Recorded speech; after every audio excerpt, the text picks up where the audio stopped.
nod from Jess. So as Brendan shared, we are going to be recording this meeting for reference and use of all the great content and presentations that we always have here at the GeoMUG. And I think that's actually a nice segue to a couple of things I'm going to share with you. So I'm just going to take a couple minutes here before I turn it over to ESRI for the plenary and touch on, I guess, a couple of housekeeping items. So number one, Alex and Jess are going to kick things off from ESRI. As I shared, we have a break and then we dive right into lightning talks, followed by we're going to do a hangout and some lunch. Obviously, we got to make sure we stay fed. We might do some polls at that time. We're very interested in what our audience, we need your input on a few things. And then we get into the presentations for the afternoon session. So I just wanted to give a quick overview while people are still joining here, and I will share this in the chat probably a couple of times this morning. So you have reference to that. And next, I wanted to share our website. So from the homepage, all I did was click on events. And this is something also we'll share, and I'll probably come back to and touch on more at lunch. But we're trying to get a couple of cycling meetups together in via GeoMUG, getting a few of us together out on the road, talking work, talking life, breathing the beautiful air, right? Happy Earth Day, everybody, again. But there's a little poll here. We're trying to determine interest, right? Because we can't do, so I'm going to give you a link to our hub site here. And if you click on events and go down and express your interest, that would be a great help. And then we have a YouTube channel, which this has been a labor of love for Will Doan, who can't be here today. He's actually sick. But him and I believe his wife have done a lot of work on our previous recording for those that shared their presentations and gave us permission, just carving those presentations or lightning talks up so we can start building a library and sending people to those videos for anybody that may have missed it or want to reference things later, right? Sometimes that happens more often than not. But I'll get into the website and other things maybe later in the day. I don't want to steal any more of ESRI's time here. Brendan, did I miss anything? You did not. I think you covered it. I think we get things rolling. All right. Well, again, welcome everybody. I'll share a couple of links and the agenda in the chat here. And now I will turn things over to Jess and Alex. Thanks. Let me just share my screen.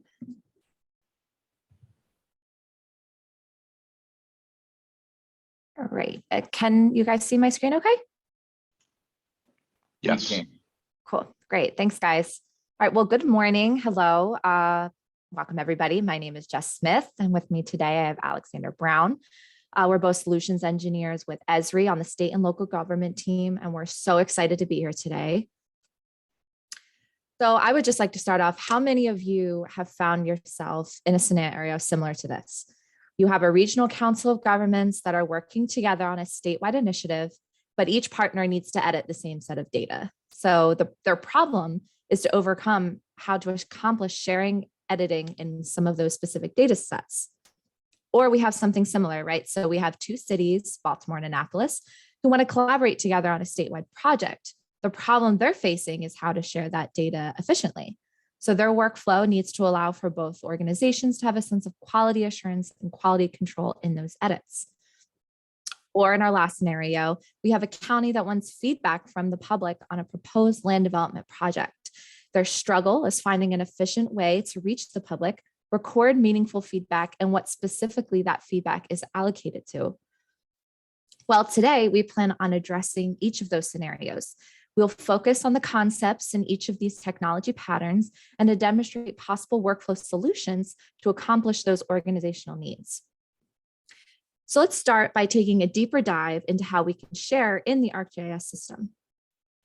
What we most commonly see deployed within an organization is a hybrid approach, whether that's software as a service, such as ArcGIS Online, or an on-premise or cloud deployment of enterprise. All of these provide you with your centralized web GIS capabilities.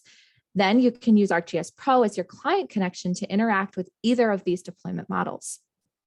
But where does sharing start? Well, sharing between either ArcGIS Online or ArcGIS Enterprise is a seamless experience. There are a number of techniques to go about sharing content. You can pull data from either deployment option back into Pro using RESTful web services and then conduct analysis on that data. Or you can pull data from local drives or enterprise geodatabases, prepare that content, and then share it to either deployment. Both options work well, and it really depends on what makes the most sense for your organization and your workflows. Let's provide a workflow example that contains Enterprise, Pro, and ArcGIS Online. So my analytical data is being stored in my cloud-based enterprise environment. Through ArcGIS Pro, I pull in the data and complete some spatial analysis. With that complete, I create my relevant web maps and share it into my online portal through ArcGIS Online, where I can continue my analytical work by crafting an interactive dashboard. I can then share that dashboard or other associated web applications with the rest of my organization or to the public. Now, it is possible to have an even more interconnected workflow than what we just described. So after pulling data from our cloud-based enterprise portal and completing spatial analysis with ArcGIS Pro, I've decided to share those web maps back into my enterprise portal for internal consumption. For example, I've created a dashboard on metrics that's for internal eyes only. Internal users can log into the enterprise portal and have access to that data. For other web maps and projects that I've created that are appropriate for the public, I decide to utilize our ArcGIS Online portal and share that content through RESTful services or distributed collaboration. Here we go. Now, I just want to say real quick, this may be review for some of you, but these next few concepts are vital to discuss sharing in ArcGIS platforms. Now, a group is a collection of items usually related to a specific area of interest or project. You can create groups as a way to organize and share your items. Group owners dictate user access, content availability, and sharing across their own content. Groups who have been designated by their owner can allow others to join the group and contribute items. This is a super useful way to collaborate. Groups can also be used to organize specific types of data and users.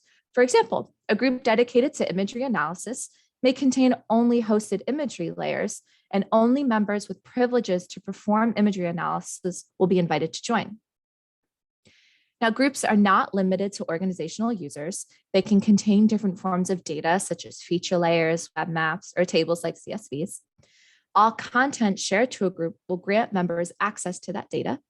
So groups can be utilized based on access privileges. For example, you only want to allow certain individuals the ability to see certain health data. You can make a group specifically for EMS individuals.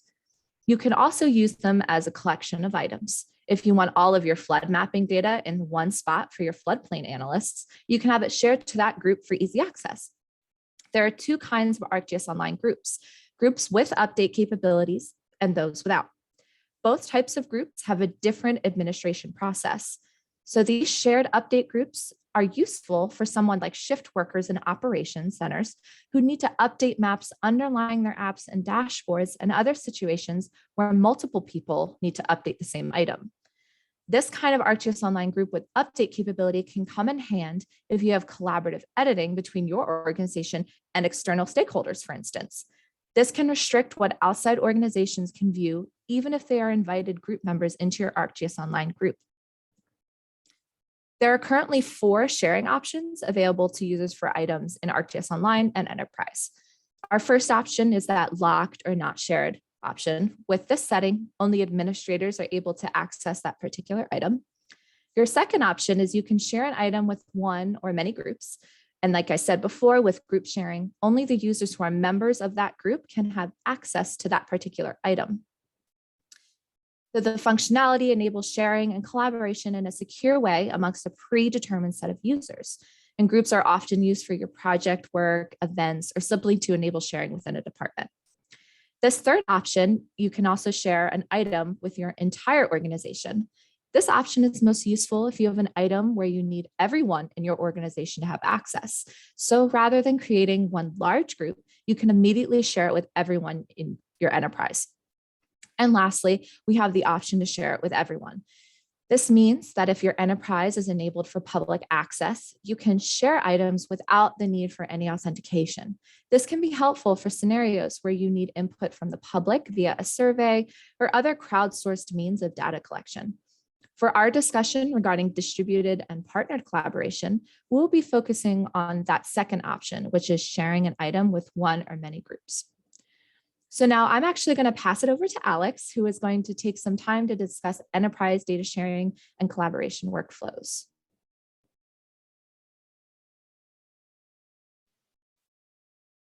Thanks so much, Jess. Give me 1 second. My bad. Always technology, right?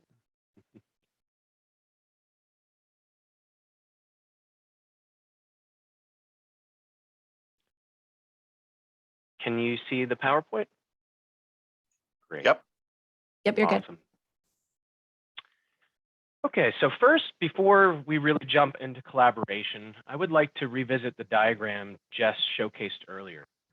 So let's really focus on a slightly different aspect of GIS, the data pipelines within ArcGIS Enterprise. Before we decide to really collaborate on our data and share that in different environments, we need to make sure we publish that content and then we can share it, of course.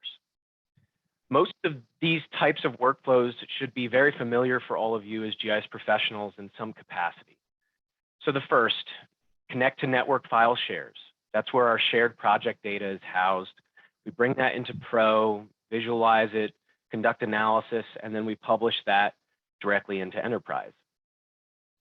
Local files, they're really never going to go away. They always have context, especially when you have a distributed organization that reduces network latency, especially if all that project work is on a network file share. But really, with both of those cases, with network file shares and local files, do we publish that into the ArcGIS data store? Do we use ArcGIS Enterprise geodatabases? You have multiple options.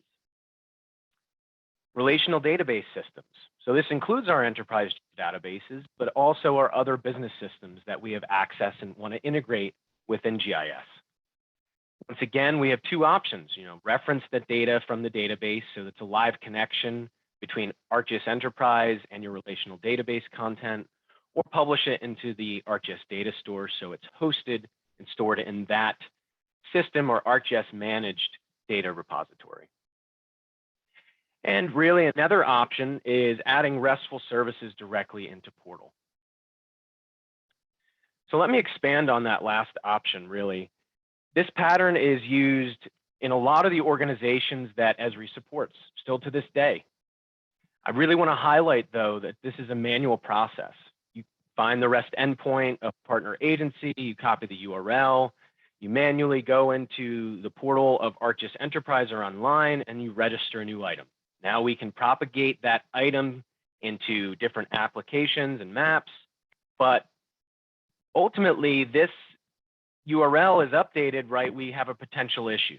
We have a potential breakage in that partner collaboration because they don't know we're using that URL. That agency changes the DNS address, and ultimately now we have to manage that from an administrative standpoint. So what really alternatives do we have?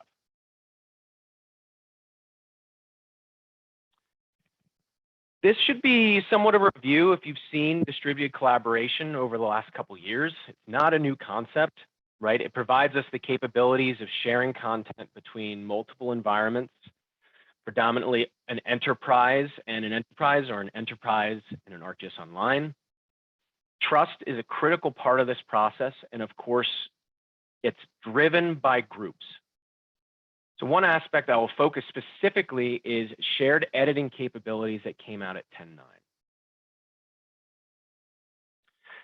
So before I do that, let's talk through a collaboration as a review. So you start out by having two organizations. Like I said, it could be ArcGIS Online and Enterprise, Enterprise and Enterprise, Of note, if you want to collaborate using distributed collaboration with an online organization, they have to be the host of this process.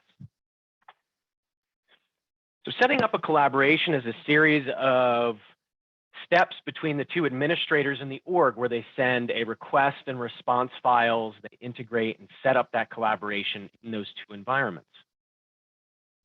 Now that's primarily based on private key information that is embedded in these files that's created through that process. Once a collaboration is established, we have the option of using one or many workspaces.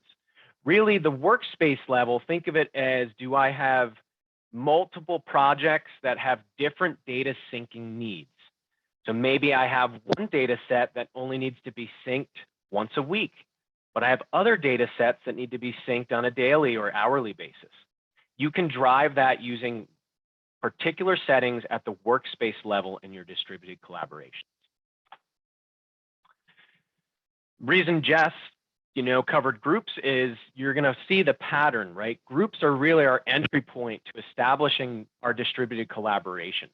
We have an online group where content will be housed and an ArcGIS enterprise group as well. This is where our layers, our web maps, and our content is ultimately shared to indicate what direction are we shipping or replicating data between these two different environments. And there's multiple capabilities. Send and receive content. Maybe I just want to send it one way or just receive it one way. You all have those options. So sharing feature layers prior to 10.9, we really had two options, as I mentioned a little bit ago. We have sharing as a copy, or ultimately we can share as a reference. What are those differences? So when I copy data, essentially in the back end, we're using geodatabase replication. We're syncing information between those two particular environments. And there's additional properties that you need to enable on different data sets, whether they're hosted or in an enterprise geodatabase. Of note, when this process is fully copied, this replicates the data from environment 1 into environment 2. So you don't need direct access through the web to hit the original DNS address of your source enterprise. Sharing as a reference is still a very viable concept. What it does is essentially it establishes that trust and authentication through the private keys. But what it allows you to do is you reference the original URL in the original enterprise portal. So if you want to share reference content, you need to ensure that the DNS is public for your enterprise portal front end.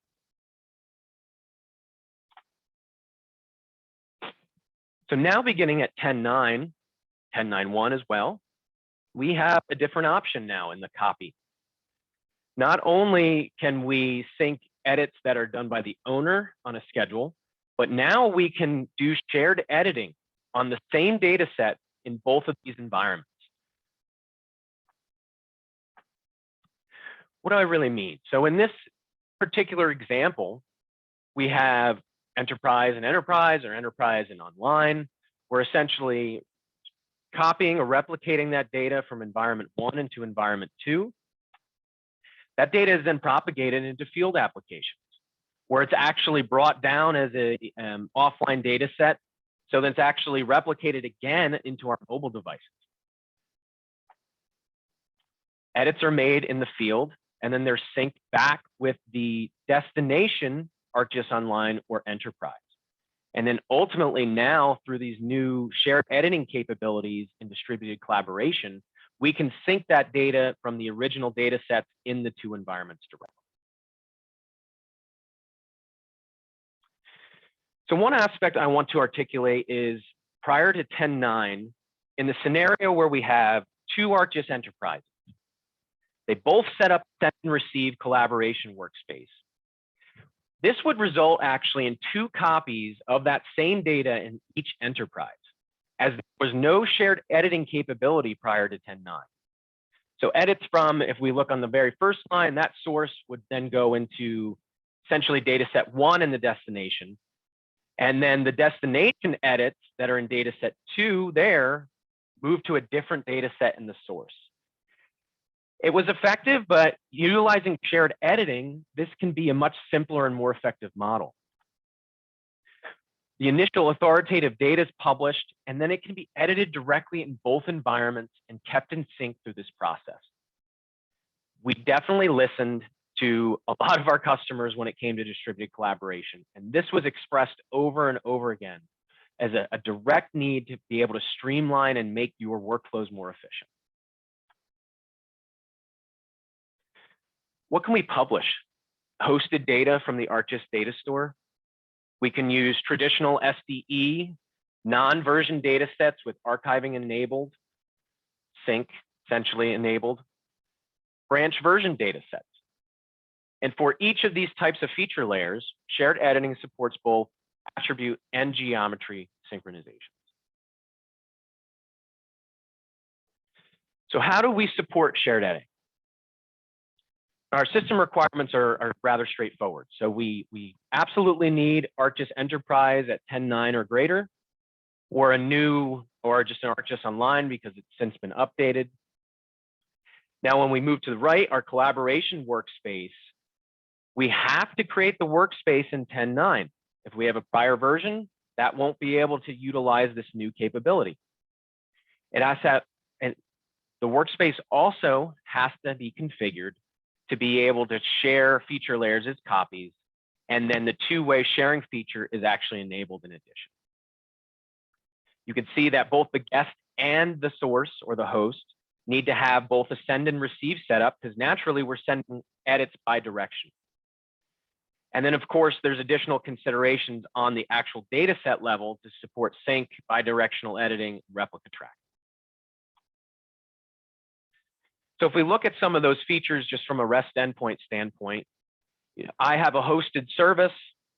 When we look at those REST definition, I can see that in my capabilities, I apologize, it's a little small, but I have create, editing, uploads, query, update, delete, and sync, most importantly. But then you can see that in the number 2, supports bidirectional sync for server. That's critically important too. What exactly do I mean by this? So in this scenario, I have 2 ArcGIS Enterprise, or I could have an ArcGIS Enterprise and Online. If the workspace was originally created prior to 10.9, I could not just upgrade my environment from 10.8 to 10.9, and then now I have those capabilities of shared editing. I actually have to reestablish, after the upgrade process, a new workspace in an existing collaboration or a new collaboration, but the workspace has to be created at 10.9 or greater to take advantage of these new capabilities. To articulate that a little further on this graphic, it's rather straightforward. So that bottom connection, we cannot do shared editing capability through this distributed collaboration, just by the nature of the versioning. The middle pipeline, essentially, we can't do shared editing there either. Why? Because the guest is only set to receive. And then if we look at our very top, that capability is expressed in this pipeline here, because we have 2 ArcGIS Enterprises at 10.9, and the guest and host are set to send and receive. So if you're interested in this capability or started to jump into it, it really is about when was your workspace established in the collaboration, and what are the settings of that workspace. So how do we configure a feature layer?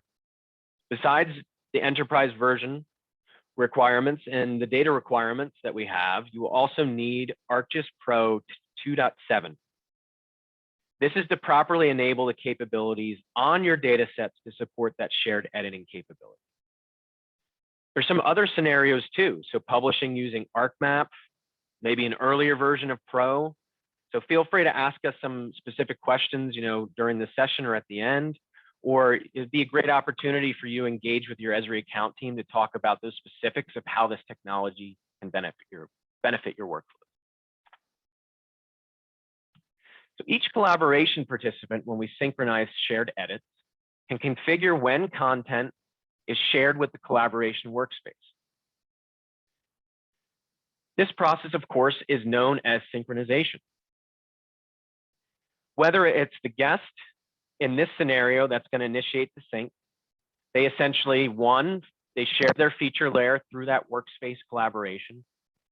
Then what the guest is actually doing is scheduling the sync, and then they make edits. That is then propagated to our destination enterprise. And then the destination host continues to edit, and those are sent back whenever that next scheduled sync takes place. Now you have abilities to resume and pause them, and you can always change or create new workspaces if your sync schedule changes during a project or an effort or any of your ETL pipelines. With that, I'm going to go ahead and jump right into our demo of just shared editing capabilities. Just want to verify that everyone can see my browser window now. We sure Yep, you're can, good, Alex. Alex. Great, thank you very much. So in this context, I'm a regional addressing organization. I'm a COG. I need to update address information in all my member organizations. Currently, this is done by, very common even to this day, I zip up my shape files and I email them back and forth.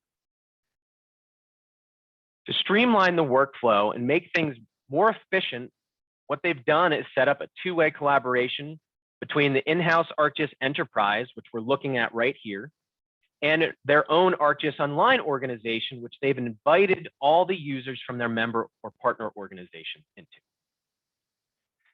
So now that we've published an editable version of this address point layer that we're looking at, we use the enterprise collaboration workspace with ArcGIS Online to sync data.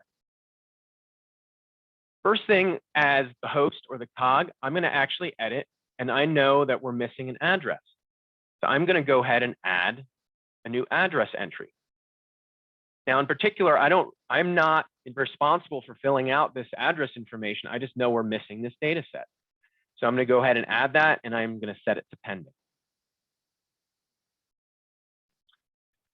Now, partner agencies in ArcGIS Pro can connect to ArcGIS Online and look at that same data from that distributed replication.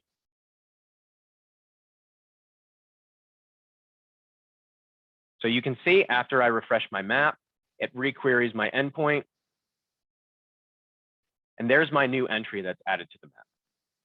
So what I can do now is I'm going to go ahead and fill in some of my address information.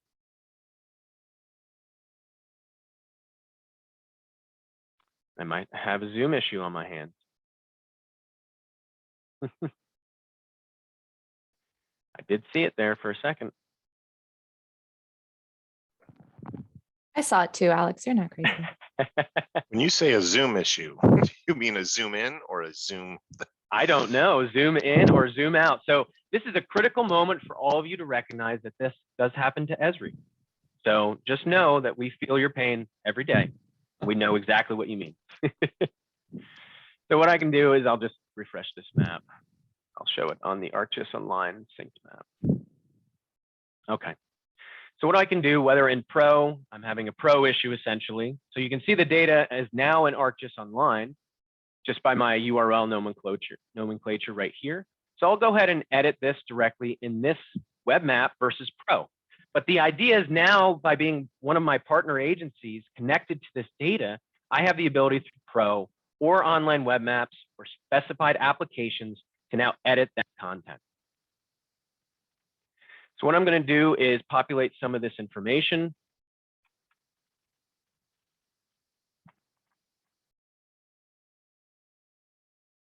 I'm going to change this to complete to current because I've updated it. I know my municipality is Naperville.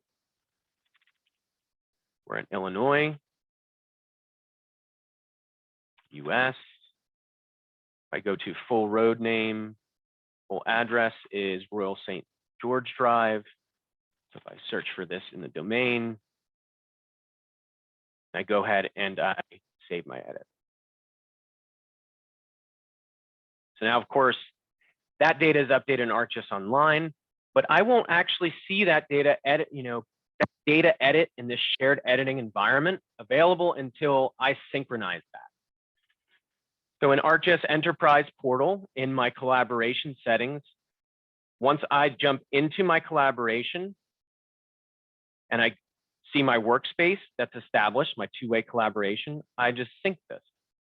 I could wait for the schedule to sync it automatically, or in this case, I'm going to sync it manually.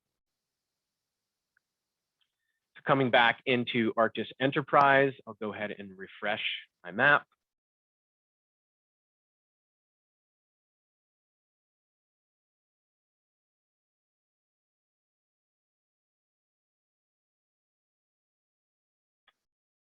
And you can see that now my 1332 address has been updated.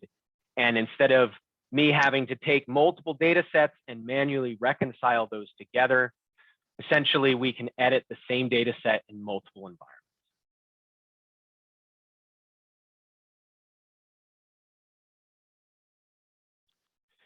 So I showed a simple example on how a regional address COG can essentially utilize shared editing with their partner agencies to validate or populate address data. This can be project-based, or it could be, longer term for multiple efforts. This ultimately streamlines the editing and synchronization process and make this project-based work more efficient. So before we transition to ArcGIS Online specifically, I want to highlight ArcGIS Enterprise portal sites. Enterprise sites allow you to create tailored web page experiences for your users in Enterprise. So these web pages are really for those non-GIS users to interact with all the powerful applications and maps you all create every day, whether they want to download content, create apps of their own from your data, but these ultimately allow for you to collaborate even further internally with different departments around initiatives that might be only for internal eyes or not ready for public consumption yet. With that said, I'm going to go ahead and turn it back to Jess so she can cover ArcGIS Online. Thanks, Alex. So let me just share my screen.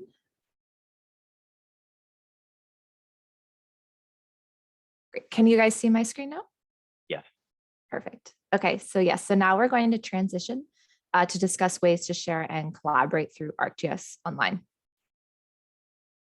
So your ArcGIS Online organization can use partnered collaboration to share content with other ArcGIS Online organizations. So when you have two or more organizations, you can create that partnered collaboration. They enter a partnership that allows their members to work closely and securely with each other and each other's content using groups. Once you've established a partnered collaboration with another organization, you create and use groups to share content with members of collaborating organizations. So partner collab improves the ease of adding members from partnered organizations to groups. It enables shared group management and shared update groups with members from multiple organizations. And furthermore, it allows you to find additional groups with your partnered members. So organizations can have a maximum of 10 partnered collaboration. When a partnered collaboration ends, both organizations lose access to the other's content. So here we have 3 organizations that have created partnered collaborations with one another. Hogwarts has set up a partnered collab with Narnia, and Narnia has a partnered collab organized with the Shire. Through these collaborations, we have 3 groups: Group Hogwarts, Group Narnia, and Group Shire.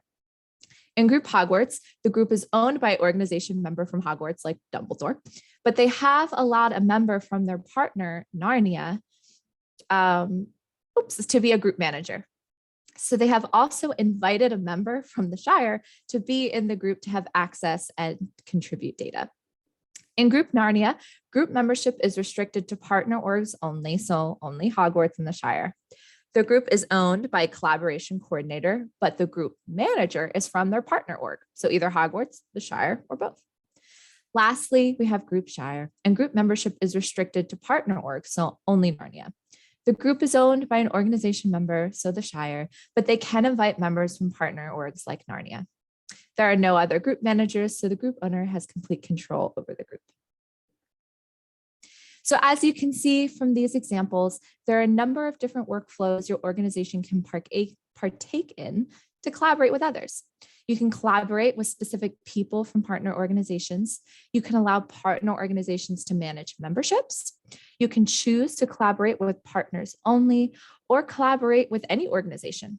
And lastly, you may collaborate with any organizations, but with shared group management with those partner organizations. So this graphic here is just another image depicting the relationship between those three orgs and their settings for partner collaboration that I just reviewed in the previous slide. So now that we've covered some of the basics on partner collaboration, let's show some examples of common workflow patterns. So Gina and Stacy, GIS analysts from the city of Baltimore and Annapolis, have been tasked with creating a single application to compare the COVID response in some of Maryland's largest cities. Both Gina and Stacy have their own maps and layers for their respective cities, but they want to work together to use the data and information to create a single application. Gina and Stacy both have ArcGIS Online organizations and accounts, but they want to work together to create an awesome data-driven story. So their solution is to utilize partner collaboration between Baltimore and Annapolis's ArcGIS Online organizations. Together, they create a group with shared update capabilities with a manager from each contributing organization. The content the two will share with one another will be feature layers containing data that they both need to create web maps for their story map regarding the COVID-19 response across Maryland cities. Our next example involves multiple users from multiple Maryland counties that need to have access to authoritative specific content like layers and maps. In this particular example, Maryland counties and the Maryland Department of Emergency Management have banded together for a singular statewide initiative regarding CAD data integration for emergency services preparation. Thousands of users from hundreds of organizations need access to the aggregation of content. The issue is that the organizers of the event partnership, the Maryland Emergency Services Collaboration, are aware of some organizations that need to join, but not all. So their solution is partner collaboration, but they have actually two options. The first option is that every organization involved in the project can create a partnered collaboration with the owner. In our example, that will be each county establishing that collaboration with the Department of Maryland Emergency Management. The second option is for every organization that's part of the project to create a partner collab with every participating organization. So each county of Maryland will have a collaboration with each other and also with the established owner of the event, the Maryland Department of Emergency Management. Oops, don't know why that one goes so fast. Another possible workflow could be creating collaboration coordinators for each organization that will be added as a group manager. So these coordinators will organize the sharing of content and the members for their own organization. In our example, Adele has been selected to be the collaboration coordinator for Baltimore County. She will control what members from the county will be invited to the group and what content and how it will be shared from their organization to the Maryland Emergency Services Collaboration Group. So in this example, we actually have two central state agencies. We have the Maryland Park Service and the Maryland State Department of Transportation, who want to create and manage some statewide data sets with all levels of government in Maryland for state parks and state roads. In this workflow, those two state agencies are strictly interested in data sharing versus apps or applications. Their wish is to use feature editing to update these statewide data sets and eventually have the authoritative data shared publicly. To accomplish this, the two state agencies decide to use partner collaboration between some or even all of the participating organizations. So Maryland Park Service and Maryland State Department of Transportation recognize that each of these organizations, they know their data best. So they leave it to their partners to assign managers like Chris and Liz from the City of Columbia to invite the right members from their corresponding departments, such as Parks and Rec or Transportation. The data they need is then contributed by those members from those organizations, and eventually the statewide data sets are made available for public use. So I'm actually going to switch it up here and I'm going to show you guys a demonstration of partnered collab. So just to be sure, can just someone give me confirmation you can see my ArcGIS Online? Affirmative. Yep. Thanks, guys. Okay, great. So I have two ArcGIS Online organizations. I have ESRI Local Government Team Northeast, which I'm a part of, And then I have ESRI State and Local Government Online Admin, which Alex is a part of. He and I are working on a project together, and we need to be able to share data efficiently and work on it at the same time. So what we decide to do is we're going to set up a partnered collaboration through our two organizations. So what you do here is you go to your organization. I have to move my Zoom window. You go to your organization and you go to the settings tab, which I already have open. Now I'll pause here just as a quick reminder. To be able to set up a collab, you need to have admin privileges for your account. You won't be able to do this otherwise. So I go to my settings, and over here on the left, I hit the collaboration button. And right here, you see the start a collaboration. If I click it, a window will pop up, where all I would need to do is share the organization's homepage URL. So for the other group, that's this top button here, that government admin maps. Go back here. Now I'm not going to do it because I actually already have the collaboration set up between the two, but I wanted to show you that this is where you do it. You have an option here to allow that organization to search for members from my organization. So if I want to grant Alex that access, I will enable that option. And I can include a message to the organization just saying that I would like to start a collaboration. You also have the option here under multiple invitations. If I have several organizations I know I'm going to want to work with, and if I want to allow all those members to search, I can create a CSV and just drop it here, and it will run through the same process just in bulk. Now, Alex would go into this same spot here under settings and collaborations, and he'll see right here, it would show up with a big red number that he has a request pending, and he can choose whether or not to accept or deny it. And again, he needs to be an admin to be able to decide that. So now that we have our collaboration set up, and you can see here under existing collaborations that it's listed, I'm going to go ahead and I'm going to create a group. So I go here to create a group, and I'm just going to give it quick name. But I want to point out something very important. So right here, we have this option, who can be in this group?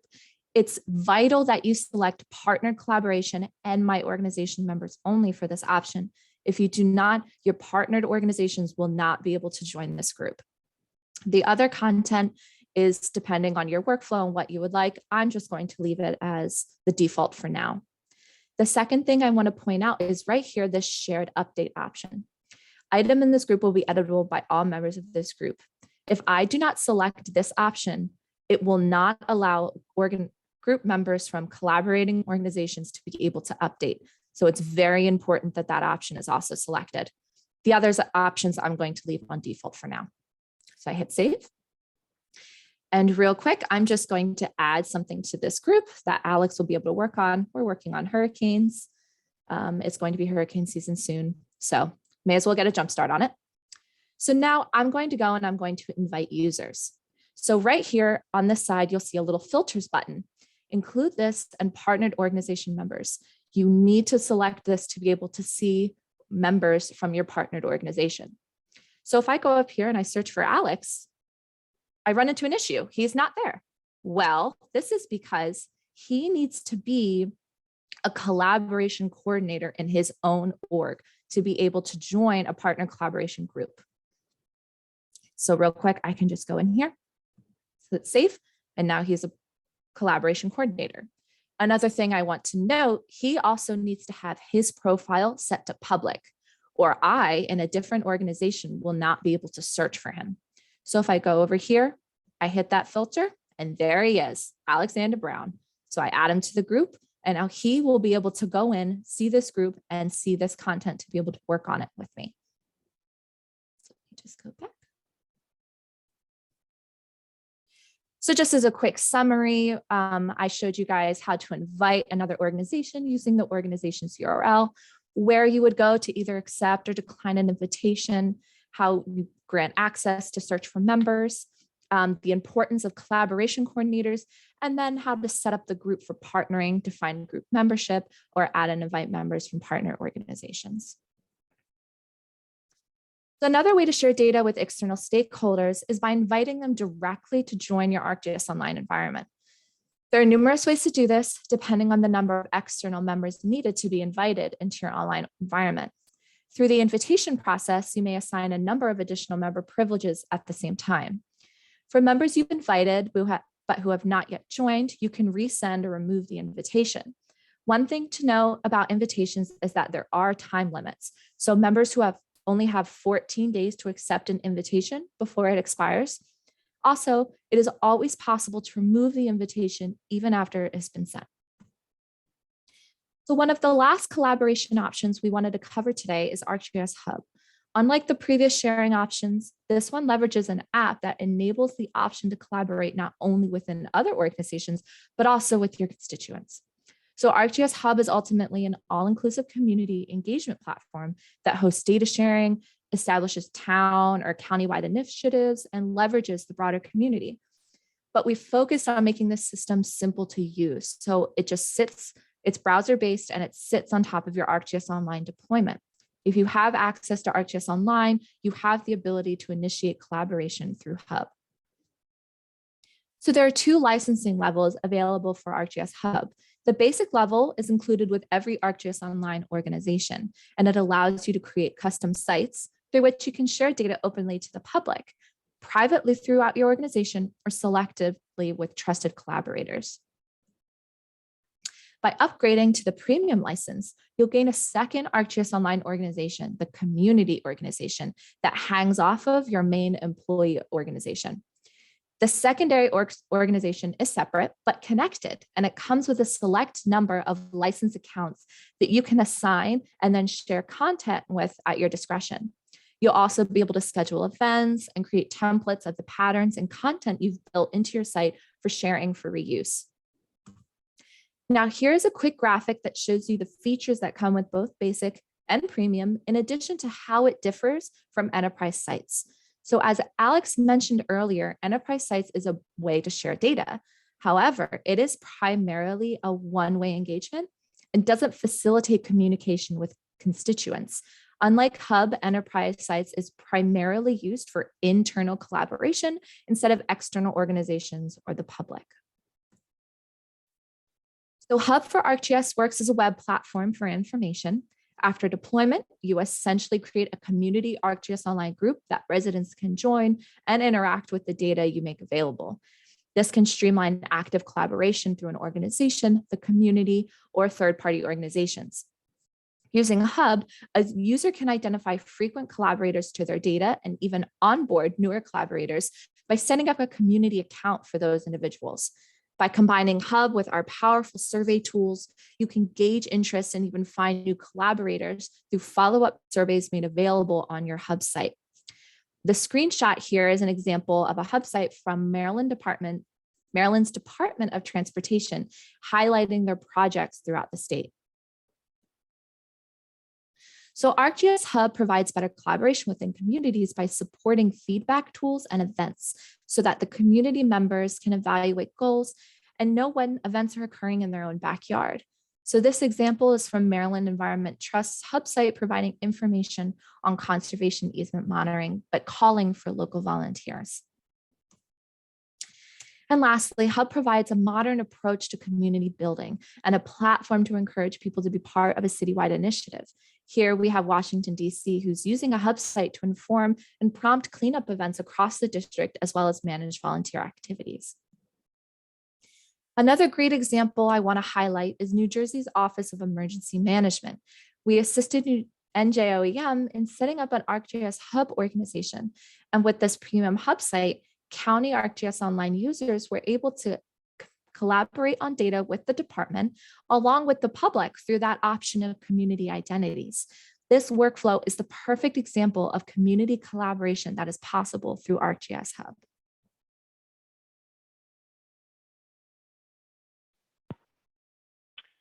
Great, Jess. So in summary, really, I just want to kind of highlight everything starts with Pro, right?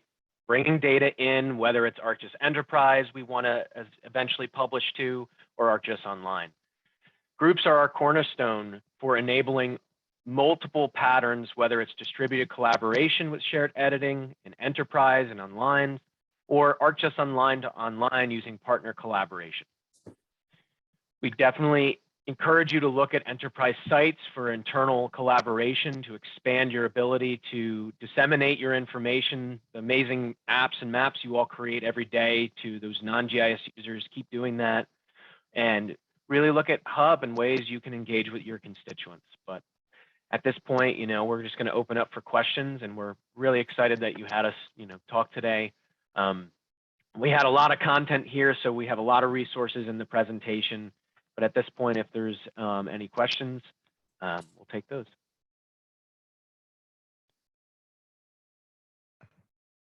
Alex, it's probably best if people just put the questions in the chat, and maybe you could Yeah. go over some of the ones that were already put in the chat.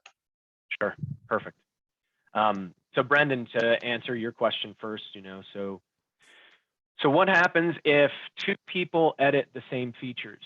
So through the synchronization process, right, each system knows when those particular edits were made.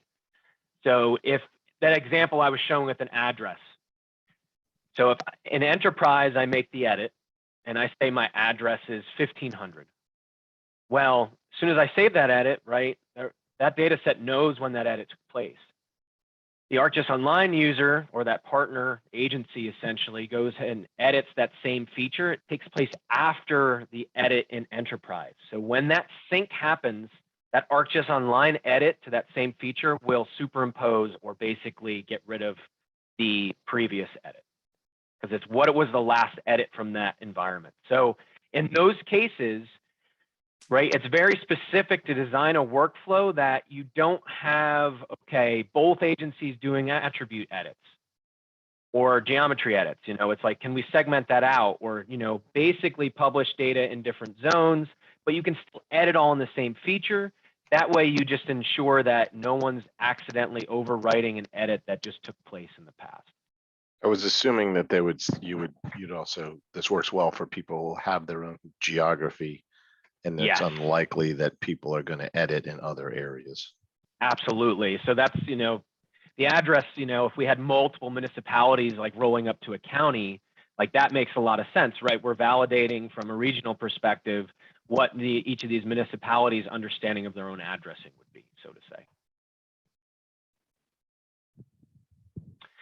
Okay, actually, so Casey's question was, can you do this from Pro to Online with those that don't have Enterprise?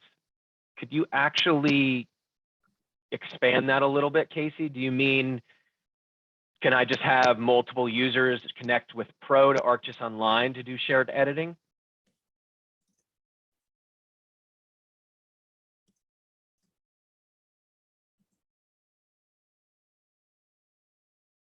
Okay, is there a way, is this, I see it. okay, Is there a way to review edits before accepting them in ArcGIS Online and Pro, depending on which you're viewing them with? There is specific ways we could look at that.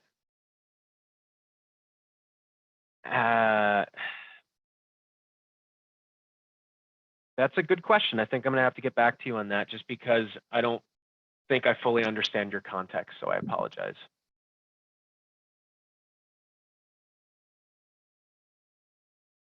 The only way you'd be able to do, so I'm in Pro, I have ArcGIS Online, right? I want to be able to review any edits before they propagate into the REST service. That would be a workflow, right? Where we'd have to have like a QA or staged a different data set that we review, and then you push edits that you validate into a different service, something like that. But there's no way to just catch the edit before we actually write it into that ArcGIS Online REST endpoint. And Jess, did you get Conrad's question? I did. I posted that hub site in the chat if anyone is interested. And if there are any other hub sites that I mentioned that people were wanting the links to, please feel free to chime in. Our contact information is in the PowerPoint. I know many of you that I've met in the past already have most of our contact information, but please reach out. Like if you want to have a greater discussion, Casey, this is a good example, where we can actually dive into your use case, and then we could suggest, a workflow that could benefit you best. But there's no other questions. I just want to say thank you again for having us today. It's been a pleasure, and I can't wait till we are actually all in person again and I can see you are all happy faces again. Yes, thank you, Likewise. everyone. Likewise, Alex and Jess, thank you so much for, taking the time to share, this specific story. I know, having worked for ESRI, how many stories there are to share, but data sharing and collaboration is constantly evolving. And sometimes you can think of it like snowflakes from end user to end user to end user. But I thought that was an excellent presentation, and we really appreciate you guys joining us here on Earth Day today for our GeoMUG. Thanks, Thank Jason. you. And to your point, Alex, of being in person, we were this close to pulling the trigger on an in-person event for this actual conference, right, or webinar that we're having, but we just wanted to err on the side of caution. So soon enough, the GeoMUG will be back in person. One Looking day. forward to it. As are we. Right. So, Thanks, guys. yeah, thank you again. So, ladies and gentlemen, we have just a few extra minutes here. We're right on time, which is awesome. I'm just going to share my screen and the agenda for you before we take a break here. And Jason, if I can interject while you're doing this, Please. just for the presenters who are coming up, they're 10 minutes each. I will introduce you by your name and your title, and then I'll give you about a 1 minute warning when you get close to the end. And if you get to the end, I may give you 30 seconds, but then we'll move on to the next one. So just be prepared. And Brand, I will make you a co-host so you can share your screen when the time comes to it. So Brandon, I'm going to go ahead and make you a co-host now. Looks like we're heading into a quick 10-minute break though. Thanks, Brendan. Yeah, that's correct. So you've got a couple of extra minutes here, folks. Please don't leave us. Please do come back. We got a great slate here, and 10 minutes, it keeps it snappy, right? So our presenters do a great job of getting to the point, sharing the story, maybe having time for some quick questions, but we always allow for that at a minimum to spark a thought that maybe will carry on in conversations later in the Hangouts, right? The virtual Hangouts here with our webinar, or even after today's webinar. So Yeah, as a general rule, I would say, if you've got a good question, put it in the chat, and then they can direct, unless it's like Absolutely. right in the middle. Okay. all right, ladies and gentlemen, we'll see you at 10:10. If not a few minutes before. Thank you. Go grab that coffee or tea or water you've been looking for.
Hello all. Can you hear me okay? Loud and clear, Brendan. All I'm right. gonna stop sharing. Okay, Brandon, you can go ahead and share your screen. Our first lightning talk is Brandon Gravett. Title of his presentation, have you ever used PLSS in your GIS? Brandon, go ahead and take it away.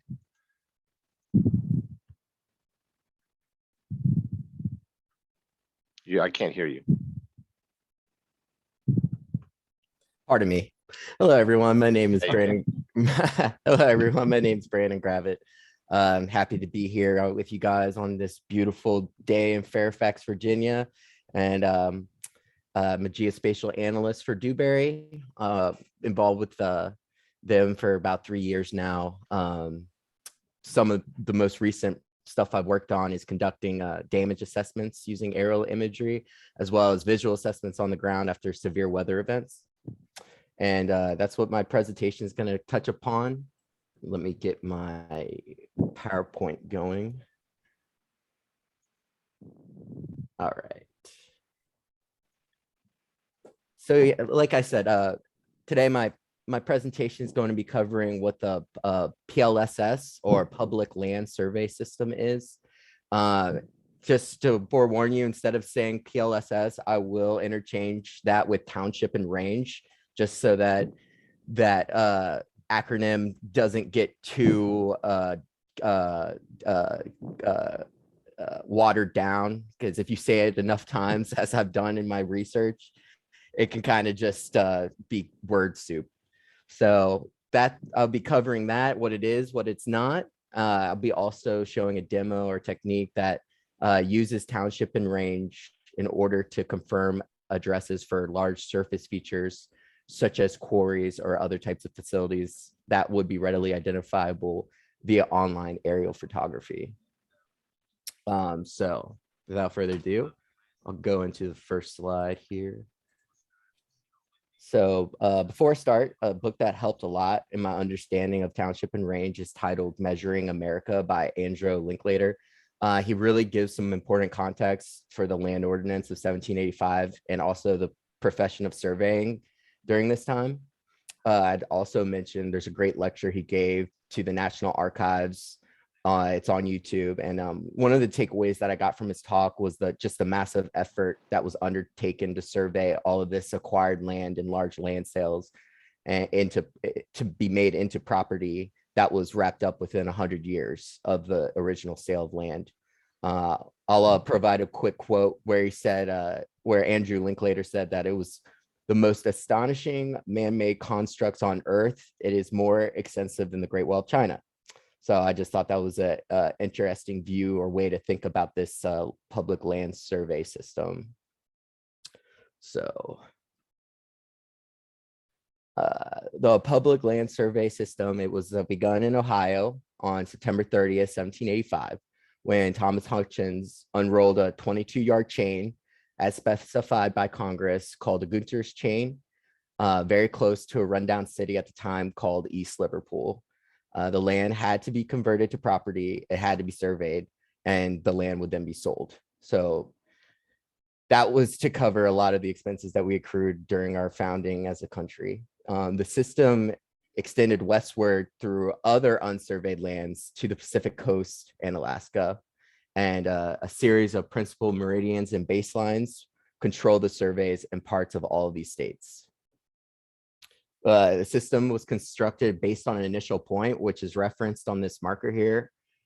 The point of beginning, very ominous title.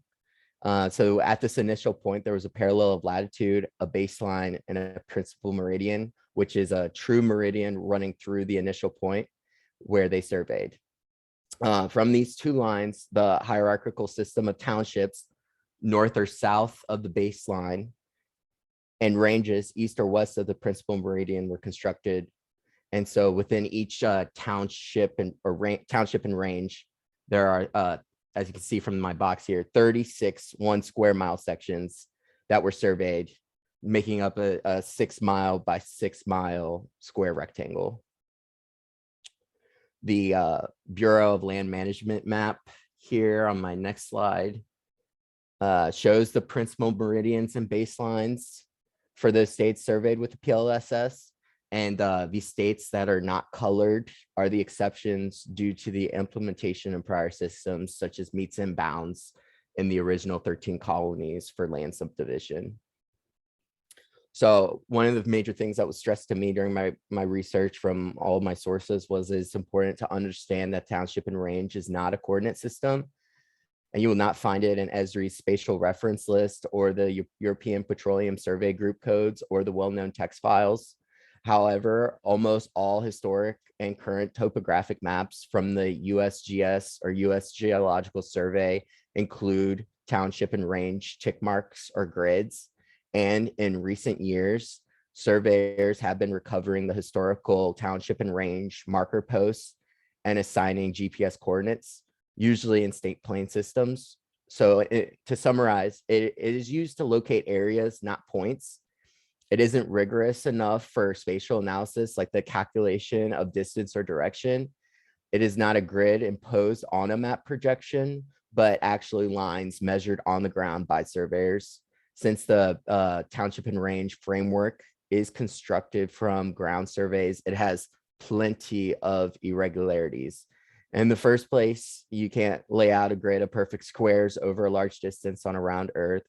The township and range does make corrections though at every fourth township line and every fourth range line, so that townships are slightly offset from one another every 24 miles.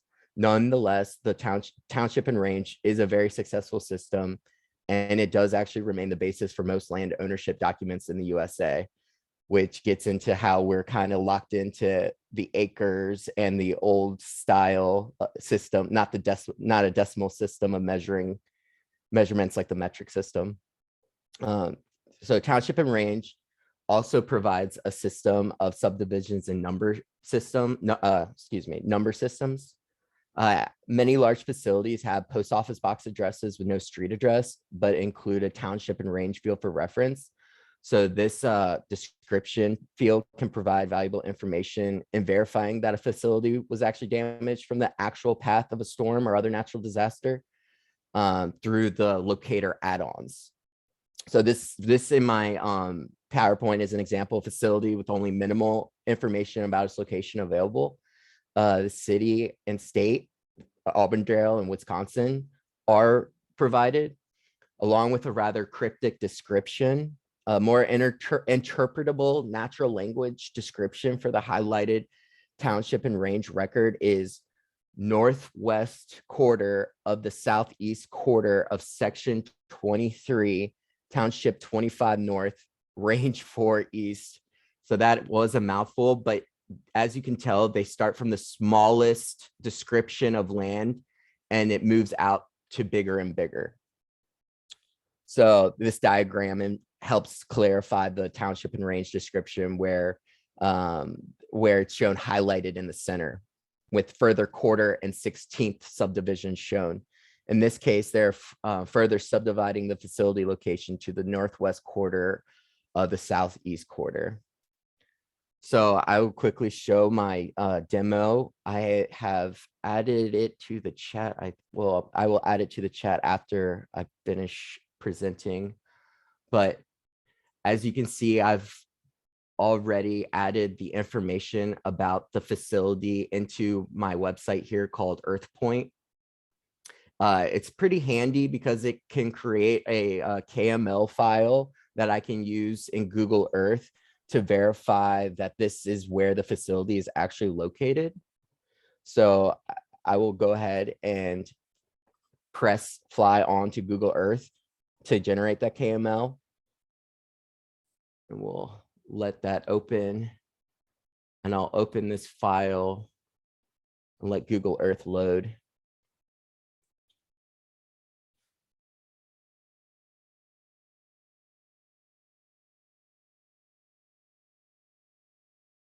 So as you can see, this kind of square grid develop kind of naturally. 1 minute, Brandon.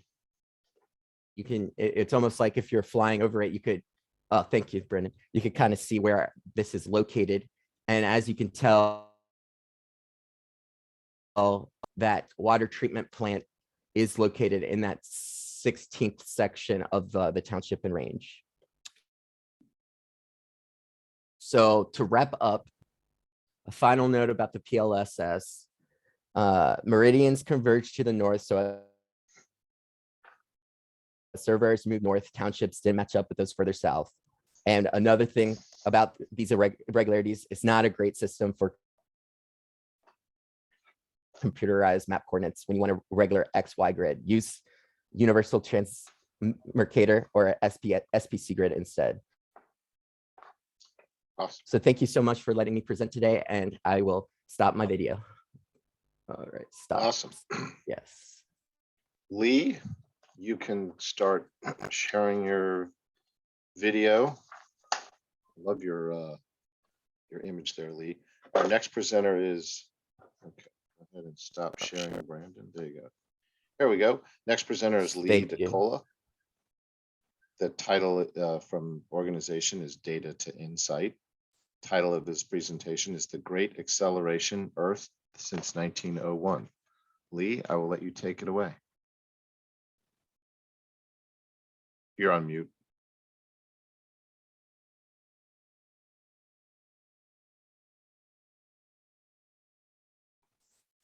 Music system here that I use. I guess I'll start my video. You want to see my face? Okay, my title is kind of pretentious, I guess. MCP PhD. I have a PhD in geography, so I'm entitled to talk about geography. There's not a lot of spatial content in this talk, unfortunately. I'm not exactly sure why you guys chose it, except for the fact that you probably are interested in the subject. So imagine that you're looking at Earth from, say, a spaceship. You're about to visit the planet, perhaps to settle there or grow food or just to check it out. This is actually a NASA flyby from many years ago.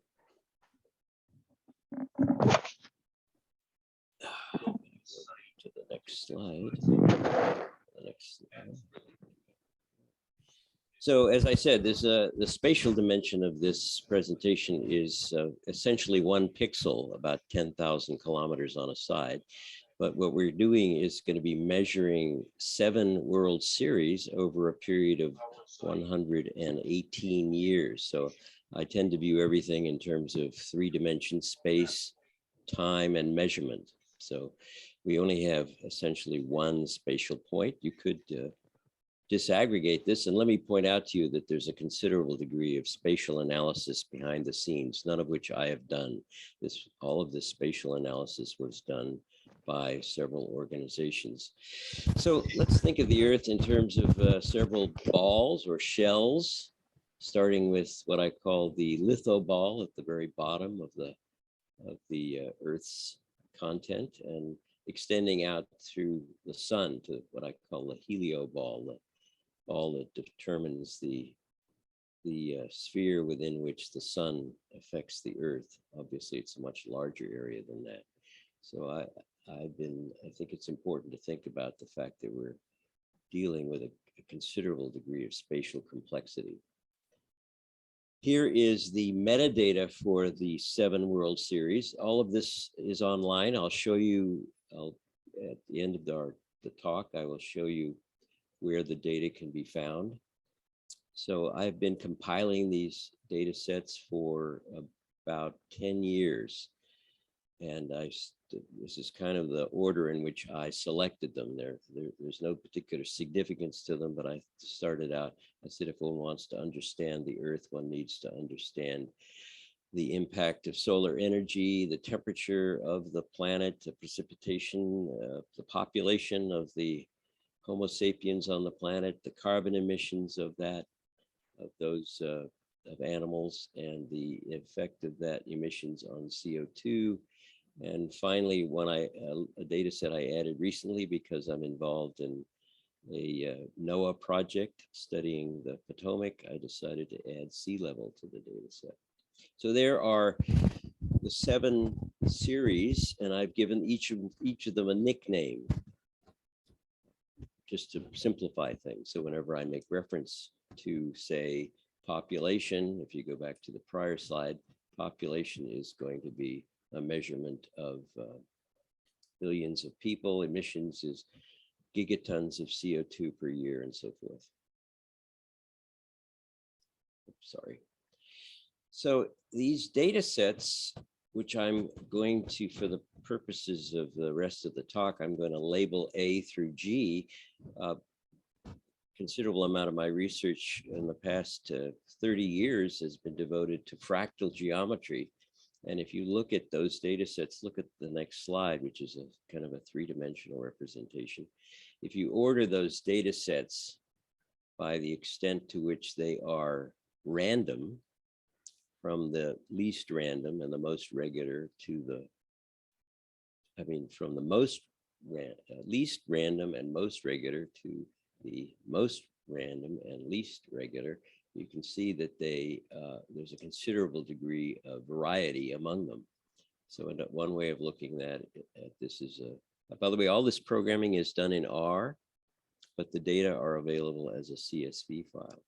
So if you look at them as an image, you can see that there's the top data set. It has the top 2 or 3 data sets have considerable degree of smoothness to them.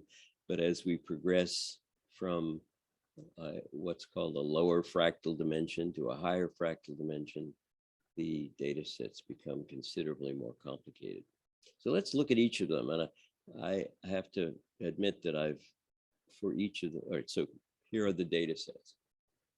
Again, labeled from A to G, from the most regular to the apparently least regular. And I'm going to share this, this PDF file with you. In fact, I'm going to ask you to download it and print it out and ponder it and perhaps send me your guesses. So I'm not going to tell you what these data sets are. I'm not going to give you the labels until you give me some kind of a response. We're not going to do it today, but I'm going to show you where to get the data set. So the first data that I collected or compiled or conflated many years ago was the total solar irradiation of the sun, which is measured in watts per meter squared. We have data going back to 1610, but as I said, the data you're going to be able to download or examine just is from 1901 to 2020. Actually, it's 1901 to 2018. So here's a cartoon that represents what the data represent. And so there's temperature. You all know that temperature is measured in degrees Kelvin or Celsius and Fahrenheit. Precipitation, the number of millimeters per year falling on the land. Population, number of people measured in billions. Emissions from basically from fossil fuels. Amount of CO2 in the atmosphere. If you can gather a million molecules of air, about 400 of them today are CO2. And finally, sea level, which is essentially the net difference between changes in the elevation of the sea and the elevation of the land. Very tricky spatial problem. Here is a flow chart that kind of represents human population emitting carbon, putting it into the atmosphere, changing temperature, causing droughts and storms, causing changes in sea level. So all of our major variables are represented there except for solar, which kind of stands outside. So let's go down, let's download this data set. I'm going to switch to my, let's see which I will give my whole screen. So there's a PDF. If you go to this website, you can download this PDF, eldecola.net, go to the 7 World Series, download the data set, download the PDF, and there are the 7 time series. And I'm asking you to guess which of the numbers at the bottom relate to which of the letters on the top. And if you send me your guesses, you can either send me a series of letters or or the numbers, just make sure it's clear which is which. Print this out, mark it up, take it with you to the beach or the mountains, and send me your answers. I'll give you the answers. Send me your guesses. I'll give you the answers, and I'll give you the correlation coefficient between your answers and the true answers, but you'll be able to get a pretty good sense of what it is. So let's just go back to the PowerPoint. 1 minute. And yeah, I'm basically done. I'm willing to take a question or two if people want to. I'll go ahead and have people put the questions in the chat, Yeah. but you've got me. And I was supposed to give you the 1 minute warning, and all of a sudden I'm like, okay, I'm trying to do my guesses. So I know you're You so had me hooked. fascinated in what I'm talking about. Okay, I'm basically done. I just want to leave you with this. You can see this. Go to this website and download the PDF, print it out, mark it up, send me your guesses, any comments you have. You're a very Awesome. a very experienced spatial and temporal audience, and I'd like to hear what go you ahead have and to- put that in the chat, and we'll move on. Yeah. Awesome. Thank you, Lee. Right. So Savannah, our next presenter is Savannah Carter. And Savannah, you can go ahead and share your screen. Lee, you can stop sharing your screen. Just stop sharing. Okay. Can everyone And hear me? yes, we can. And Savannah is from Dewberry. The title of our presentation is Professional Development, Being Your Best Advocate. Take it away. All right. So my name is Savannah Carter, and I'm a Geospatial Analyst 3 working with Dewberry. And today I'm going to talk about professional development and being your best advocate. And while a lot of this advice is probably geared more towards young professionals, it can be applicable at any stage of your career. So a little bit of my personal background. I graduated with a bachelor's degree in marine science, which was focused in geology, and I had limited GIS knowledge. I really just knew how to use ArcMap. I think that this is somewhat common. There are a lot of diverse backgrounds in the geospatial and remote sensing world. Luckily, Dewberry hired me as a Geospatial Analyst 1 starting in 2018. I first trained on LiDAR editing. I'd never worked with LiDAR before, so it was a big transition and learning period. After about a year, I became a task lead and began training others in editing LiDAR. I worked as a task lead and managed the day-to-day production of LiDAR projects for about another year, but I realized that quality was really where my heart is. I transitioned to the quality team, and today I'm an Analyst 3 and quality reviewer. I reviewed LiDAR data throughout various stages of production to ensure quality and that it meets client specifications. As I was getting started in my career, I quickly realized that starting a job with limited knowledge in the field is a challenge. I learned early on that it would take me a very long time to fully understand the complexity and moving parts of a project. Instead of trying to have a comprehensive understanding of all of your work, which is nearly impossible, aim to fully understand each task that you're working on. Ask yourself questions like, why am I doing this? What's the purpose? How will this be used in a final deliverable or product? I asked questions constantly as I began learning, and I was often surprised by the answers I got. It's easy to make assumptions based on existing knowledge, but when you're new to a task, project, or even the industry, you have to be very careful not to make assumptions. Questions are essential when you're getting a handle on your work. Once you do feel that you have a good grasp, sometimes it can be better to turn to resources instead of asking questions. There's so much information that's already available to you online, in SOPs, instructional documents, and within the help pane of ArcMap and other programs. If the information is likely available to you already, try finding it yourself first. It's empowering to take charge of your professional learning. If you can't figure it out on your own, never be afraid to ask for help. Your colleagues are often happy to help you support as you learn. Once you do feel that you've started to master the basics of your role, it's time to aim for comprehensive understanding. You can do this by using these 4 main questions to help you figure out where you can learn more. So you can ask, where are there gaps in my knowledge? There could be tools or tasks that you don't understand, or settings that you don't know the reason for, like a checkbox that you always have to click. What additional information would improve my ability to do this work? Think about tools, trainings, technology, or programming languages that you could learn. Which concepts could I understand more deeply? You could aim to understand the full life cycle of your projects or learn the science behind the data. And finally, what other processes are related to this work? You could learn how to make all of the layers that you use in your daily work, or learn about what happens after you finish your steps in the process. For everyone, there eventually comes a time when you're ready to gain a little bit more responsibility, but how do you know when you're ready? Sometimes the push comes from external directions. Managers or peers could see potential in you and be recommending you for higher level tasks. Or the push comes from within. We feel that we've mastered our current tasks and we're ready to learn more. After about a year of working with LiDAR, I felt ready to take on more and I asked to be a task lead. It takes time to master skills and prove your worth, but gaining responsibility also takes ambition. You have to put yourself out there and ask for and search for opportunities. For example, do you have a relevant skill that's not being utilized?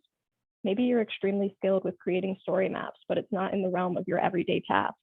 However, there could be a place where the skill is very useful. Story maps are great for sharing with clients and the public. Talk to your manager about a way that your skills can be utilized to their full potential. Or maybe you notice a need in your department that you could help with. Dewberry's senior geospatial quality manager, Jen Novak, made an opportunity for herself by creating a quality role. She noticed that this was important to support project managers as we took on larger projects, and she advocated for herself and the quality of our work to create her path.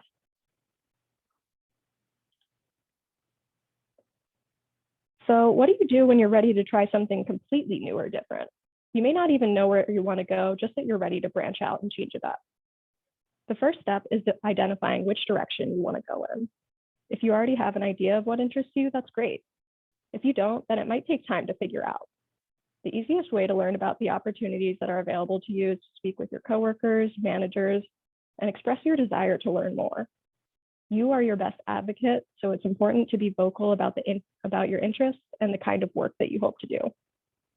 Ask your manager about other work that your group does, or start chatting with coworkers and ask about what they work on. You can take things at your own pace too. You can talk to one new person every week or month or even quarter to learn about what else is out there. Learning from others is a key part of identifying how and where to change direction. Above all, remember to be bold. Changing direction can be a real challenge, but it's incredibly rewarding to explore your passions at work. So, how do you go about creating your own career path?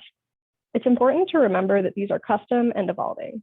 Your career path may not be the same as anyone else's, and your own path will change over time. However, having a direction to go in is a great place to start. You can ask yourself a few questions like, what are you passionate about? Maybe you really love working with technology, or you have a passion for the environment. What tasks do you enjoy?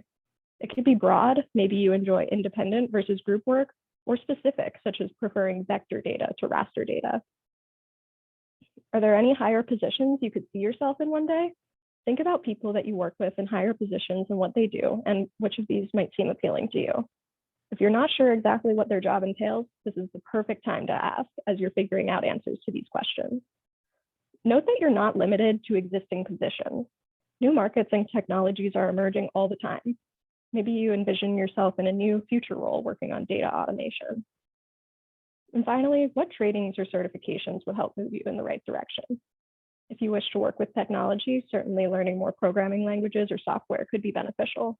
If you want to manage people one day, more soft skill trainings on things like communication could help. This is an example of a career roadmap to becoming a quality manager, as is my goal. Here's some of the answers to the questions from the previous slide. And note that it took me time to figure out these answers. I couldn't always articulate my interests at work in this way. So I would say that I'm passionate about learning. I enjoy reviewing data and editing LiDAR.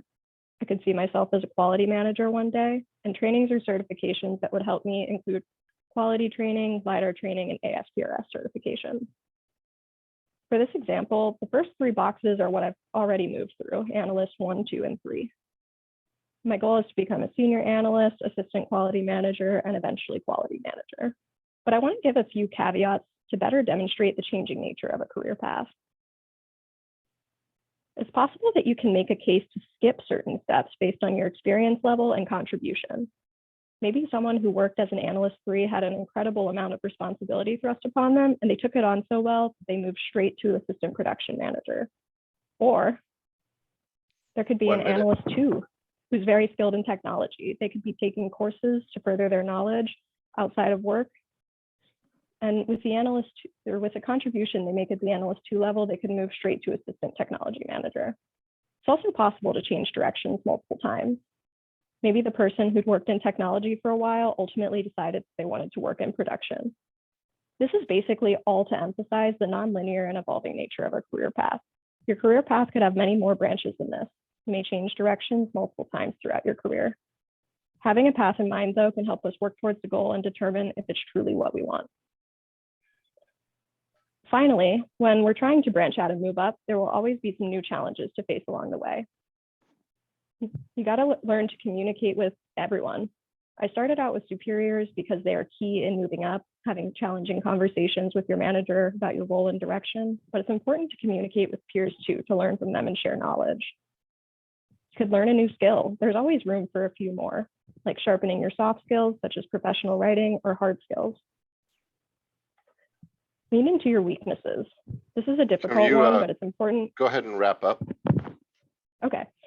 It's important to know where your weaknesses are and improve them. And finally, you need to network and expand yourself in the industry. And I can stop here. Awesome. Awesome. Thank you. A little bit of a different take, but something we can all appreciate. Thank you very much. Okay, Jason and Jennifer, you are up next. You can start sharing your screen. And Savannah, you can stop sharing your screen. There we go. All right. Next up, we have Jennifer Kuntz and Jason Seeley from Cyclomedia Technology, titled Pixel Points and Precision. Take it away, guys. Thank you, Brendan. So glad for this opportunity. I've got to take off my GeoMUG president hat for a minute and get to my day job here, or the job that pays the bills, right? I guess they're both day jobs. But really happy to kind of share our story here, and that Jennifer is able to show join us as well. I just have a couple of slides that I'd like to go through here with you, and then the majority of our time I'd like to be spent in the technology. So Jennifer, if you can go ahead and advance. So if we just get right to the nitty-gritty of the majority, if you could refine down the majority of challenges we see with our existing and even potential customers, local governments today of varying sizes, right? Inventories, data, what's going on out in the field, right? How do we maintain our assets? How do we do all of this work more efficiently? Looking at workflows, et cetera, right? We're all being asked to do more with less, right? Especially with the pandemic hitting and its effects that it's had, even from a safety perspective. So this is just a few lists here, speaking to if we need to do any size of field collection or inspection or validation of existing assets in the field. That can absolutely be time consuming and expensive.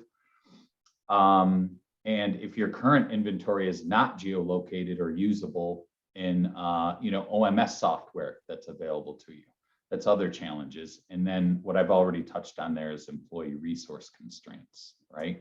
Doing more with less. So how Cyclomedia can help that, right? What is Cyclomedia? Some of you may have been hearing of this technology for the first time right now. I'd love for you to think of maybe existing commercially available street view imagery that you have access to. Take that to the next level, right? Super high definition, 360-degree imagery and terrestrial LiDAR. That LiDAR is captured in concert with the imagery as our assets are driving around.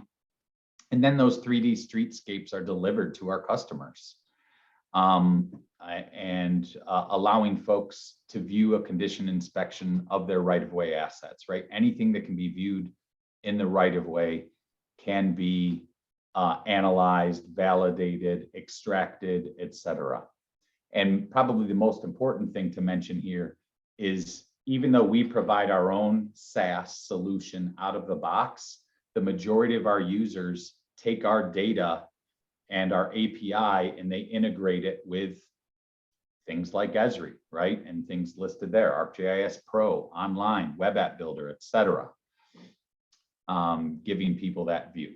So just moving over to licensing, another great value add is we know that GIS professionals more often than not are serving more than one department.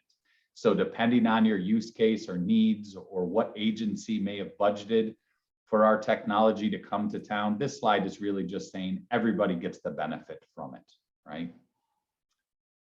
And then I think we're going to move forward here to the actual use cases, Jennifer, on the next slide. And this first video we'd like to show before Jennifer goes live is talking about, I think it does a good job in 70 seconds talking about how at least this specific project came to bear. And this is not a cyclomedia video. This was a video created by and for the city of Coral Gables to communicate the project to the public. The City Commission requested that all assets in the public right-of-way be inventoried. Cyclomedia will drive the entire city, 295 lane miles, capturing 360-degree by 180-degree vertical images every 16 feet. The assets include signs, sidewalks, curb and gutters, storm drains, ADA pedestrian ramps, and a pavement analysis. The pavement analysis will help us to determine which streets need to be resurfaced or repaired. Once completed, the images will be processed and the assets will be extracted. The data will then be uploaded into the city's operations management system, giving detailed information of each asset. The city expects to see cost savings and operational efficiencies from this project by understanding exactly what assets the city has in the public right-of-way and where they are located. This will help with the budget planning process to determine the funds needed for maintenance and replacement of the assets. The city will then conduct a study of all the signs in the public right-of-way to reduce sign clutter that may not be required from a public safety standpoint. For more information, visit www.coralgables.com. Okay, Jennifer, you've got 3.5 minutes to show as much as you can. All right, so this is an example of some of Coral Gables data in ArcGIS Pro. We provide an add-in to Pro so people can access their data in there. And the Coral Gables project is similar to some that we've done with other cities, transportation departments, utilities. So anyone who needs to have asset data collected quickly and accurately and at a lower cost. So Coral Gables had checked into how much it would cost to do themselves. They wanted to get really serious about operations management. It would have taken them a couple of years. So they instead had us do the project and delivered it within a period of weeks instead of that. So we used the 3D imagery and LiDAR that we collect and machine learning and human data extraction analysts to extract the data. So both Coral Gables and City of Miami were using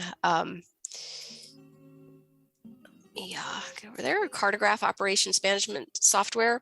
And one of the neat things about that is it's integrated tightly with ArcGIS Online. So I'm using an ArcGIS Online base map here in operations management. These points here are showing locations where we have one of our panoramic images, and I can take advantage of the fact that the base map lets me hyperlink out to start up software from Cyclomedia to view the imagery live.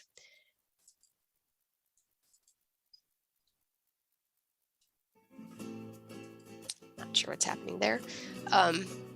So, oh shoot, let me close that. Okay, so this is another example, City of Pittsburgh. They were doing an LED streetlight replacement project. We delivered the lights and the base of pole. They did a do-it-yourself pedestrian ramp collection project. This example is using our widget for web app builder. So they can collect a location. Locations are accurate within about 4 inches typically. And I really like the integration with ArcGIS Online because you can take advantage of things like attribute domains and permissions. Some people can have edit permission, some people can have read-only permission. Another example of how people use our imagery, since we have that 3D surface, you can use it for flood visualization. So this is St. Tammany Parish, Louisiana. They were mentioning if a property is flooded, they reduce the value of it by half. So they can use our measuring tools to find out what is the elevation at the base of the front door, determine if that property was likely to have been flooded or not. We also have done some property condition assessment surveys where we just run through the entire community and flag properties that are damaged in a public safety risk. And then another big use is tax assessment. So this is a website for St. Johns County, Florida. It's available to the public if you want to play around with it. It lets you look up properties, and much like we did with our ESRI integrations, they've embedded our API here. So you can use it to get different views of the property instead of just a static image. You can navigate down the street. If you work for the county, you can log in and save the new view. And then they also have it set up here to. You got 1 minute. Another tab. Yeah, so hopefully you got a little bit of a feel for that of some of the ways that organizations can That was take awesome, advantage of the Jennifer. street level imagery and LiDAR. Yep. Right. So I know we blasted through that very, very quickly, but the biggest thing we want you to get out of this presentation today is don't be afraid to think creatively about how you can, the options available to you, collect information from your desktop review, right? In addition to maybe the more traditional ways of sending people out into the field. We realize that that is required depending on the requirements of a project, but this also can be a great option for folks looking for authoritative data, imagery, and LiDAR to perform that type of work from the comfort of your own office. So thank you all for the time. And if anybody has any questions, I see some coming in. I'll do my best to reply to you along the way here. Awesome. Thank you, Jennifer. Okay. Yep. Thanks, everyone. Thanks, guys. You can stop sharing. And then our last presenter for the morning is Russell Grant. So Russell, you can start sharing your screen. And don't worry, Russell, you're going to get full time. We're going to bleed a little bit into our virtual hangout time, but that's not a big deal. So the title of Russell's presentation is Integrating GIS Applications into Environmental Fieldwork. Russell is from the Larson Design Group. Take it away, Russell. Okay, everyone can hear me? Yes, we can hear you good. Okay. Hear you clearly. Hear you good. Well, like Joe said, I'm Russell Grant. I'm a senior GIS technician with Larson Design Group, and my presentation's on integrating GIS applications into environmental field work. So just to start off, a brief project overview. We were approached by a client to create a fast and efficient way for them to collect their information during a field study for invasive plant species. They were looking for a digital alternative because they originally were using paper forms to collect all of this information. As you can see, also the scope of the project being 26 linear miles of pipeline and about 26 facilities on state game land. And they were looking at 133 different invasive species.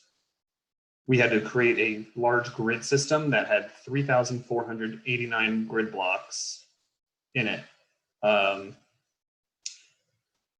What we did to start this was create a standardized geodatabase and some associated tools, migrate it to ArcGIS Online and use field maps. And then on the back end, had to do reporting, mapping, and tables. For the creation of the geodatabase, the main thing was this grid. And we had the parameters that it had to be 150 foot by 150 foot grid blocks. I used the Create Fishnet tool in ArcGIS Pro and put those size parameters in there. And then they also gave us a document that had specific questions, basically what the form would normally have, the questions and the different selections that they had to choose from. We took those questions and made them into the fields and made the selections into the domains, assigned them to the appropriate field, and linked that to the grid. This was focused on speed and ease of use for the field staff and just trying to also get them acclimated with a new way to collect their data. Once that was all migrated to ArcGIS Online, it was simple to build out a smart form in field maps for them, basing it on the grid block itself. So they'd be able to see where they are, which location they're in, select the associated grid block, and then fill out the form for the block. We used conditional visibility for this form because it would start off, as you see on the right there, with one species available, both common and scientific name. As soon as they enter in that data, a second species section would appear, so on and so forth, so that they could capture all the data without having all of the bloat in the form. If they were only getting one species, they don't have to deal with all 5 that were asked of us. In addition to the field maps, we also gave them a web app viewer just to be able to, in the office, they were able to see the progress since the field crews were out for weeks at a time. And then this was able to be shared externally with the client as well for monitoring throughout the project. We did run into some issues at this point when they were collecting data with low signal in state game lands, but we had a solution to work around that using our shapefiles that we already had produced to load them onto Trimble R1s and Trimble Geos as backups. And they were able to use those devices for location while using the offline capabilities of field maps and the smart form to still collect data and then sync it back up whenever they were able to get to signal later on. The bulk of the cost savings and time saving in this project came from the mapping, reporting, and tables. Simply, mapping was done in ArcGIS Pro. We were only asked to do 2 different types of maps, but the scale of this project made it so that we had to do more than just 2 singular maps. And as shown on this slide, we have a key of sorts setting up so that they were able to see an overall view of where these maps would be covering, but you can't actually see any of this cover class data, and the cover class being how much of each grid block was covered by invasive species in total. We took these and we were able to create the individual maps out of these to show the more specified areas. And as you can see here, very easy to see all that grid block data. Cover class ranging from red, which is high, 25 to 100%, moderate, which is 5 to 25%, low, 1 to 5%, trace, less than 5%, or less than 1%. And then anything that is blank has nothing in it. Another map we were asked to make was the presence of invasive species, and this one is broken up into a lot more pieces because they needed to actually have the grid block numbers present, and going into 4 digits on grid block numbers ended up being pretty difficult and small for them to all fit within the grid block itself, and too many leader lines otherwise. So in this case, just simply red, there's an invasive species present. Anything that is blank or gray is just no invasive species. The gray is actually one of the facilities, and if they are usually partially contained or fully contained in our scope of work. Looking at our tables, they were originally compiled by sorting through their paper field reports. But being able to do it in ArcGIS Pro, using select by attribute and layering different filters on themselves made it very, very fast compared to what they were used to.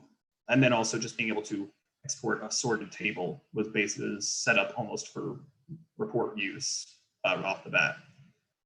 Right there, we have a small table just showing kind of how many cells in one of the 2 tracks that we did had invasives versus none, and then the percentage of the total cells as well. This was more the meat of the entire project. This is every species in every grid and all of the data for them, all in table format. We had a total of 3,844 records in this table. It spanned 110 pages of the report. But one of the complications originally is sorting out our data that is normally collected as a singular point into multiple species per grid block. As you can see, grid block number 637 right there at the top has 2 different species, so 2 lines on this table. What we did was use select by attribute, select anything that had species 1, pull the data for that, species 2, pull the data, so on. And then once we exported it, all we had to do was do a sort by grid number, and it popped everything into place. Those latitude and longitudes are just the centroids of the grid blocks, but this made up more than 2/3 of their entire report. So it saved them a lot of time to have it done this way rather than by hand. And then another of one of our tables that we set up with the select by attributes was this table looking at both the species presence and then also which cover class, using some auto sums to total both amount of each species and then totaling the occurrence of each cover class, as well as creating a percentage of each individual cover class, so that we could see which one had the most, where the most cover class was for that area. So just some of our conclusions were initial hesitance by our field workers to adopt a new method of collection and frustrations with their lack of service at first, thinking that the paper maps are the only way to go, or the paper forms were the only way to go. But with our supplemental equipment, everything, they were able to get time saving in the field, and then the large amount of time and cost saving when it came to reporting and table creation on the back end. And that client is still interested, and even those field workers are very interested in applying these GIS field workflows to more of their field data collections, and we are working with them to do so. So that's pretty much all I have for you. If anyone has any questions, throw them in the chat. I'll be floating around as I go about my day normally anyway, but I also have my email here, and I'm more than happy to answer anything on that. So thank you. Awesome.